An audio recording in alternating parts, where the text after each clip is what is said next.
Let's talk about the basics of weight loss, including how weight gain develops, why the average BMI is increasing, and the options we have available to induce weight loss. The best way to start would be with your metabolism, also known as basal metabolic rate. This is the amount of calories your body burns on a daily basis without any activity. It's the energy needed to keep your heart pumping, lungs expanding, and brain working. When you add in your activity during the day, walking, talking, or exercise, that's your daily caloric expenditure. Generally speaking, weight gain occurs when your caloric intake exceeds the daily expenditure. So what is the daily caloric expenditure and how do I know mine? It's generally a function of someone's height, weight, age, sex, and physical activity. For example, a 5'5" man who is 200 pounds and generally sedentary has a daily caloric expenditure of approximately 2,000 calories. What does that mean practically? Essentially, if he was to eat 2,000 calories daily, he would stay at his exact weight without any fluctuation. Okay, so if that's how he stays stable, how many calories would he need to eat to lose weight? Generally speaking, a pound of fat is approximately 3,500 calories, which means if someone wants to lose about a pound of fat per week, they need to eat 3,500 calories less. So how does someone get there? Thankfully, 3,500 divides into 7 easily. 3,500 calories net negative over 7 days means approximately 500 calories less per day throughout the week. So for this gentleman, at a daily caloric expenditure of 2,000 calories, he would need to eat 500 calories less or 1,500 calories daily to lose 1 pound of fat per week. The challenging part, of course, is not the calculations, rather how to get to his goal of 1,500 calories daily.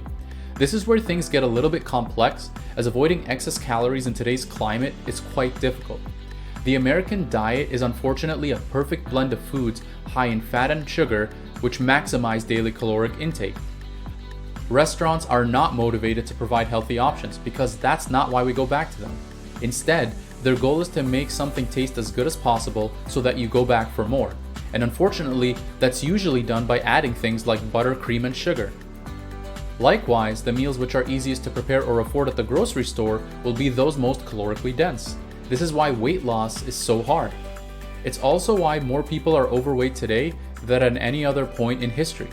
In the United States in 1962, 14% of the adult population had a BMI greater than 30, which is classified as obesity. In 2018, that went up to 52%. That's over 3 times as many people and over half the adults in the entire country. But it's not like people are suddenly different. Rather, the composition of meals and the portion sizes have changed dramatically. The food environment has undergone a huge shift. This is why, despite all of the education on healthy eating, doctors have comparable rates of high blood pressure, diabetes, and high cholesterol levels. And they've also experienced the increasing incidence of weight gain. This is why weight loss has to be an active process, because the standard food is created in a way that it causes weight gain. In order to lose weight, you need to be conscious of what you're eating. There are several diets out there, including the Mediterranean diet, the DASH diet, the Portfolio diet, among many others. Future videos will take detailed looks at these diets and which diet would be ideal for which type of patient. Exercise also plays a role, although not as much as dietary changes. There are also multiple surgeries that can induce weight loss, although these have certain criteria to qualify. Finally, the most promising intervention recently has been medications. Historically, medications for weight loss have been plagued with side effects and were minimally effective. This changed significantly with the introduction of a new class of medications for diabetes called GLP-1 agonists.